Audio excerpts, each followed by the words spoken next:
Nueva semana, nuevo tema. Bienvenidos a este nuevo Cabrera Coffee, esta vez con un tema jurídico. Vamos a hablar de fusiones y escisiones, pero ustedes saben, yo no soy la experta. Aquí el experto es Juan Carlos Becerra, él es nuestro consultor jurídico y ese va a ser el tema del día. Juan Carlos, bienvenido. Muchas gracias, muy buenos días a todos. Bueno, excelente mañana para todos y con este tema vamos a abrir, ¿no? Pero vamos a abrir de una forma simple, así que vamos a explicarle a las personas qué es una fusión y una escisión y por qué es tan importante para un panorama como el de Colombia. Sí, a ver, te lo voy a colocar así simple. Una fusión es una suma, una escisión es una resta. ¿Qué se suma? ¿Qué se resta? Se suman sociedades, el caso de las fusiones. Es una figura del derecho comercial que permite que las sociedades, algunas sociedades se unan, unas absorben a otras o todas se juntan y crean una nueva compañía. Las escisiones, por el contrario, se trata de sociedades que normalmente se dividen. Las necesidades de estos tipos de figuras dependen de muchos factores. Hay varios ejemplos que uno puede colocar. Uno de ellos, los socios están en disputa, están peleando, y no saben cómo salirse de la sociedad. Bueno, pueden sencillamente a través de una escisión dividir los patrimonios y cada uno, como dicen por ahí, coge por su lado. Otra, una compañía del exterior quiere comprar una compañía colombiana, pero los socios de la compañía colombiana quieren seguir en el negocio. Entonces, la compañía extranjera absorbe a la compañía colombiana, los socios de la compañía colombiana siguen siendo socios de la compañía extranjera y se continúa el negocio con una nueva empresa. Esta es una figura bastante interesante. La importancia de ellos es que genera valor en las compañías. Sirven para muchas cosas. Sirven, por ejemplo, para diversificar operaciones. Una compañía que ha empezado a crecer y ha empezado a tener varias actividades, puede llegar el momento en que la administración sea ineficiente y necesiten entonces dividirse esas actividades en sociedades y crear una organización, una holding. ¿Para qué? Pues para poder realizar con especialidad esas actividades. También tenemos casos, y el caso más frecuente es el de la compra de compañías. Los socios quieren comprar una compañía. Es tal vez uno de los casos más frecuentes. Incluso hay algunas de estas cosas que se han llegado a utilizar desde el punto de vista tributario, porque desde el punto de vista tributario existen unos tratamientos especiales. Para ponerte un ejemplo, se considera que no hay una enajenación. Cuando hay una fusión o una escisión, hay los bienes de las sociedades o se juntan o se dividen. Esas son operaciones que pueden generar impuestos. Cuando se hace a través de estas figuras, muchos de esos impuestos no se generan. Entonces resulta conveniente desde el punto de vista tributario también utilizar este tipo de instituciones. Bueno, yo siento que con esta respuesta se me adelantó la pregunta y es, aquí empezamos a ver de que sin duda uno de los ganchos para hacer este proceso es un aspecto tributario. Pero entonces, yo te diría que no, ese no es el gran factor. Ese no es el gran gancho, pero sin duda es como que una de las vertientes por donde uno empieza a decir, podemos considerar. Lo tributario, digamos, es importante. De todas maneras, se ha regulado mucho y te explico qué pasó. Por allá en la década de los 90, después de alguna ley que permitió, creó la figura de la institución de la escisión aquí en Colombia, una de ellas. Otra de ellas, la fusión ya existía, pero todavía no se había aplicado. Eso echó de la mano o iba de la mano de la apertura económica. Entonces, cuando se dio la apertura económica en Colombia, pues estas figuras fueron bastante importantes porque muchas compañías llegaron del exterior y adquirieron compañías colombianas. O muchas compañías colombianas se fusionaron para competir precisamente contra las compañías del exterior. La figura en ese momento fue importante. Pero más que el tema tributario, que luego tuvo que ser revisado porque algunas de estas figuras se hicieron de manera inapropiada o con fines de pronto más tributarios que cualquier otra cosa, lo fundamental de las fusiones y las escisiones es que generan valor en las compañías. Eso es lo importante. Generan valor. Permiten incluso reducciones de costos.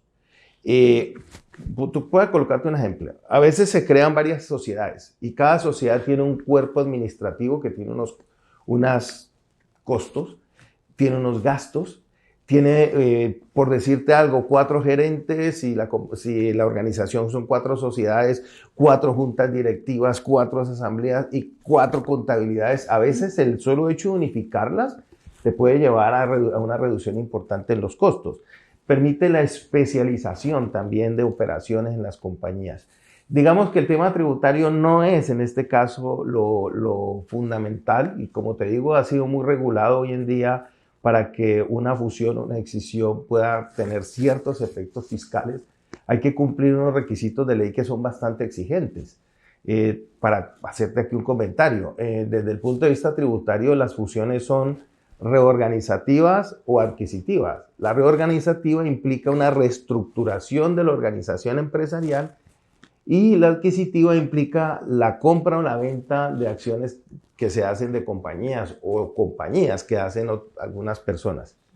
Ahí, bueno, ya empezamos a ver lo que venía después, antes de la pregunta, y es tendencias. Teniendo en cuenta ese panorama y esa situación, ¿cuáles han sido las tendencias más frecuentes con este tema en los últimos años? Mira, no podemos decir que hay una tendencia porque es que la fusión y la escisión responde más a las necesidades de cada empresario o de cada grupo de empresarios.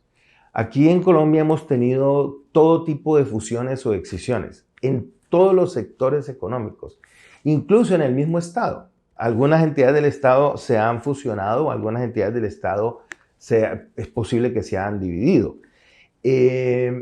Mira, sector bancario se ha unido, por ejemplo, está el caso del Banco de Colombia. Sector de la de la aviación, Avianca tuvo un proceso de fusión. Sector industrial, Bavaria. Aquí tenemos de todo, farmacéuticas, sector de seguros, sector de servicios. Es decir, la fusión y la escisión no podemos hablar de tendencia en sí misma. Sí te puedo decir que con la globalización de la economía, con la apertura económica que dio Colombia, las fusiones y las escisiones se volvieron muy importantes, porque muchas empresas del exterior se han fijado en Colombia para colocar aquí sus filiales o matrices. Entonces estaríamos pensando de que este proceso es una estrategia un poco más fuerte para atraer captación o inversión extranjera. Sí, Colombia sí. como destino de inversión. Sí, ese es un factor importante, pero también lo es la reestructuración de las compañías. Como te digo, las empresas empiezan a crecer, empiezan pues, como todo, y el crecimiento va trayendo nuevos retos y nuevas cosas que hacer. A veces la fusión y la escisión se convierten en instrumentos importantes para reorganizar las compañías, para optimizar el gasto en las compañías. Y como lo he dicho aquí, que es tal vez el concepto general de la fusión y la escisión para generar valor en las compañías. Bueno, ahorita hablemos de beneficios. ¿Qué beneficios trae para una organización implementar ese proceso? Y vamos a hablar de beneficio por algo muy especial, y es que aquí en PKF Cabrera, por vía de Juan Carlos, que es nuestro consultor, nos encargamos de ese tipo de procesos. Entonces, si usted está evaluando realizar el proceso, está listo, su junta directiva ya dijo, vamos a hacer la inversión para iniciar el proceso y está buscando con quién, PKF Cabrera es la organización que usted necesita para este proceso de la mano de Juan Carlos. Entonces, ahora sí, hablemos del beneficio. ¿Por qué hacerlo? Sí, bueno, como te dije, esto se hace dependiendo de las necesidades de cada uno. Precisamente uno de los asuntos que nosotros iniciamos es mirar la procedencia o no, la pertinencia o no de este tipo de operaciones en una organización. Muchas veces se nos acercan y nos dicen cosas como esta. Ya te lo colocaba como ejemplo. Estoy de pelea con el socio. Queremos que se liquide la compañía. Bueno, puede que sea más conveniente hacer un proceso de escisión que un proceso de liquidación, por los efectos fiscales que pudiera tener, de ganancia ocasional. Ya les había mencionado que aquí no se considera que hay una enajenación y por lo tanto no habría un impuesto sobre la renta, no habría un impuesto de ganancia ocasional. El proceso en sí mismo es un proceso que se considera sin cuantía. Luego, desde el punto de vista tributario, el impuesto de registro es un impuesto que se cobra sobre una suma fija que llega hasta los 4 salarios mínimos. Es decir, desde el punto de vista económico y tributario, el proceso tiene una serie de beneficios. Suponte esto, algunos de los bienes que se transfieren están gravados con el impuesto sobre las ventas, pues como no hay enajenación, no se generan impuestos sobre las ventas. O sea, tributariamente sí tiene unas ventajas enormes. Incluso si hay pérdidas de una compañía que se absorbe por otra, esta nueva compañía puede aprovechar alguna parte de esas pérdidas. Son cosas importantes, pero no es lo trascendental aquí. La decisión debe tener otro tipo de consideraciones. Como te digo, la más importante, la reorganización de la compañía, la reestructuración de la compañía. Ahora, este proceso es un proceso bastante interesante porque él tiene varios componentes. Está el componente organizacional que nosotros manejamos dentro del derecho comercial. Está el derecho tributario, que es la parte sobre qué efectos va a tener esto. Está el tema financiero, porque este proceso, al final de cuentas, implica que los patrimonios se unan, pero no solamente los patrimonios, sino que se consolidan los estados financieros. Un asunto muy importante, inclusive alguna vez en mi vida, en un proceso de fusión que participé, desde el punto de vista de lo que se buscaba fue perfecto, pero fíjate que al final, cuando no se evaluaron los efectos financieros y resulta que la compañía absorbente terminó prácticamente en un proceso liquidatorio. Este es un tema que hay que revisarlo con mucho juicio desde todos los puntos de vista. El financiero es vital aquí, el aspecto organizacional, el aspecto tributario, productos que sin duda alguna o situaciones que sin duda alguna nosotros estamos aquí en capacidad de ofrecer a nuestros clientes. Aquí tenemos una muy buena experiencia en fusiones y escisiones y adicionalmente a eso pues tenemos una gran experticia y un gran conocimiento de nuestros profesionales. Bueno, supongamos que llega esa persona y dice, estoy listo, tengo la capacidad instalada, vamos a empezar el proceso, pero usted como profesional del derecho le dice, momento señor, tenemos unos desafíos. ¿Cuáles son esos retos que le dicen, evalúelo bien, porque este proceso de pronto no puede ser tan conveniente? Yo le recomiendo coger por otro lado. Pues digamos, profesionalmente uno siempre tiene el deber, la responsabilidad de decirle a las personas que nos consultan si la idea que ellos traen en su cabeza realmente es conveniente o no. Es lo que nosotros tenemos que hacer. Si alguien se me acerca a mí y me dice, mira, yo estuve hablando con una persona y me dijo que hiciera una fusión. Bueno, lo primero que tenemos que analizar es la conveniencia dentro de su organización de hacer una fusión. ¿Por qué? ¿Cuáles son sus motivos? A uno a veces le llegan con el alebreste que es que van a ganar un poco de plata en impuestos. A lo mejor no. A lo mejor terminan enredados en un problema con la DIAN, por ejemplo. Porque creen que pueden hacer determinadas cosas y resulta que hay que advertir que no y en qué casos y qué requisitos debe cumplir. Creo que lo más importante es primero el análisis financiero, luego el análisis económico y por último el examen jurídico. Ahí ese examen jurídico, hablemos de esa parte legal. ¿Cuáles son esos marcos legales que, por ejemplo, para el caso de Colombia son importantes que el empresario tenga en cuenta porque se aprueban y a partir de esos conceptos se determina la viabilidad de ese proceso? Sí, mira, los procesos están regulados tanto en el Código de Comercio como en el Estatuto Tributario. Y adicionalmente, cada superintendencia se encarga de regular el proceso. ¿Por qué? Porque este es un proceso vigilado, muy vigilado. Primero porque se trata de evitar la concentración de actividades, es decir, que haya unos problemas de competencia donde tengamos monopolios, personas que crezcan mucho y absorban y se apropien del mercado. Aquí la idea es que el mercado tiene que manejarse bajo estas reglas de la libre competencia. La Superintendencia de Industria y Comercio entonces interviene en estos procesos. Ella tiene una reglamentación muy clara, muy específica y en algunos casos hay que pedir autorización a la superintendencia. Adicionalmente, las otras superintendencias, dependiendo del sector en que se encuentre, pues van a intervenir. Van a revisar la parte legal del proceso, porque este es un proceso que se lleva paso a paso. Empieza con un análisis de la situación y con un documento que se llama proyecto, el proyecto de decisión. Ese proyecto, donde se hacen los estudios económicos, donde se mira cuál va a ser el impacto en los estados financieros y se establecen las condiciones de ese proceso, se somete a la autorización de la asamblea, de las asambleas, inclusive cuando participan varias sociedades.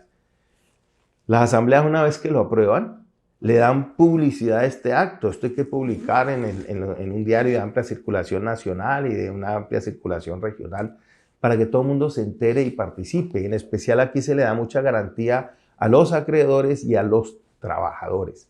Es muy importante qué va a pasar con ellos y qué va a pasar en estos casos.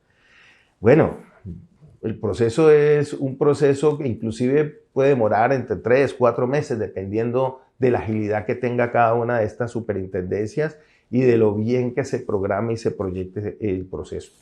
Sin duda alguna, habrá casos donde demore un poco más, porque depende de la complejidad de las situaciones que se presenten. Pregunta, teniendo en cuenta que cada panorama es diferente, ¿existe alguna industria donde digan van a hacer proceso y requiere por su tipo de actividad económica un poco más de atención a comparación del resto, o para todas funciona, entre comillas, exactamente igual? La reglamentación es casi la misma. Aquí depende un poquito es del sector y de la superintendencia y de las exigencias que ellas hagan. Por supuesto que una integración, por ejemplo, en el sector financiero, pues tiene una mayor complejidad y seguramente van a tener una mayor revisión que si estamos hablando de pronto de una industria del sector real que no tiene una gran presencia en el mercado. Depende mucho. Transportes, es que aquí cada superintendencia tiene su regulación. Supersalud, los de economía solidaria. Bueno, teniendo en cuenta que eso es como un traje sastre según la medida Más o menos, de ese cuerpo, vamos a darle ya casi para llegar a la parte final de este Cabrera Coffee 2 recomendaciones para que ese proceso de fusión y decisión no termine, que sea una solución y no termine siendo un dolor de cabeza adicional para ese empresario. Bueno, lo primero que hay que decirle es que cuando uno piensa en estas cosas, en estas ideas, pues como cuando a uno le duele algo, va al médico. Entonces vaya donde la persona que sepa. ¿Por qué? Por lo que les digo, este es un proceso complejo que o te puede llevar a una situación más complicada que la que tenías, o sin duda alguna puede ser una solución a lo que tú tengas. Digamos que esa sería la recomendación. Vaya siempre al especialista, acuda al especialista. Digamos, no escuche solamente lo que se oye a veces en la calle. En la calle se dice muchas cosas, hay muchos paradigmas, pero siempre es bueno acudir al experto. Por eso, si usted está buscando ese experto o ese médico que le cure ese dolor, nosotros somos ese médico, somos PKF Cabrera Internacional. Recuerde, puede agendar su cita. En la parte inferior de nuestra página hay una casilla que dice nombre, correo, contacto y comentario. Ahí usted puede dejarnos sus datos y, por supuesto, programar su cita con nuestro consultor experto Juan Carlos Becerra. Hablemos de futuro, teniendo en cuenta de que sin duda eso trae como unos atractivos y tiene unas reglas de juego muy marcadas. ¿Cuál puede ser el futuro de Colombia en materia de este procedimiento? Mira, mientras Colombia mantenga una apertura económica, mientras el mercado colombiano no se cierre, sin duda alguna estas figuras van a ser sumamente importantes y sumamente necesarias. Como tú lo advertías ahora, el tema de la inversión extranjera aquí es fundamental. El tema del crecimiento de las empresas colombianas también es importante. En la medida en que las empresas crecen, en la medida en que se atrae inversión, en esa misma medida el futuro de estas instituciones está totalmente garantizado y además que son necesarias. Te quiero decir, estas son figuras que se utilizan mucho en el mundo, bastante. Bueno, sigamos haciendo futuro y creando, por supuesto, nuevas oportunidades para diversificar la economía. Y, por supuesto, vamos a ver así, a cerrar el tema. Hablemos un poco de la empresa. Ya está lista, ya lo analizó, ya lo estudió con la almohada, lo vieron 100% rentable y dijeron, vamos a contratar a PKF Cabrera. ¿Cómo es ese proceso para trabajar con nosotros? Bueno, el proceso, a ver, si me hablas del proceso de contratación de la empresa, pues No. sin duda alguna, sí. Estamos hablando de exactamente, llegó la hora, agendaron la cita, se metieron a la página, vamos a trabajar con Juan Carlos. ¿Cómo es esa experiencia? Bueno, sin duda alguna lo primero que vamos a hacer es ir a la compañía, revisar un poco su situación, hablar con los socios, hablar con los directivos, mirar qué están pensando. Y después de eso, nosotros les podríamos dar ya algunas ideas sobre lo que ellos realmente deben o cómo pueden hacerlo. Es decir, como te digo, uno, como cuando vas al médico, tú al médico vas y el médico lo primero que hace es, te hace una revisión, te envía unos exámenes y luego te da un diagnóstico. Creo que el primer paso nuestro es dar un diagnóstico. Y luego de ese diagnóstico, pues entonces ya vendrá una propuesta. Y en la propuesta nosotros le diremos qué es lo que tiene que hacer y cómo se tiene que hacer. Por supuesto que en estas propuestas uno siempre le va a decir a la persona cuáles son las ventajas y cuáles son los riesgos. Exacto, nosotros estamos aquí para hacer esa ventana de oportunidad y también para acompañarlo a mitigar riesgos desde cada uno de los frentes de su organización. Así que esperamos que la información consignada en este Cabrera Coffee sea de gran utilidad para tomar esta decisión crucial que en este capítulo se llama Fusiones y Decisiones. Esperamos sus comentarios y por supuesto muchísimas gracias por acompañarnos en este nuevo Cabrera Coffee, nuestra cita de cada viernes. Juan Carlos, muchísimas gracias. Gracias a ti, gracias a las personas que nos están viendo.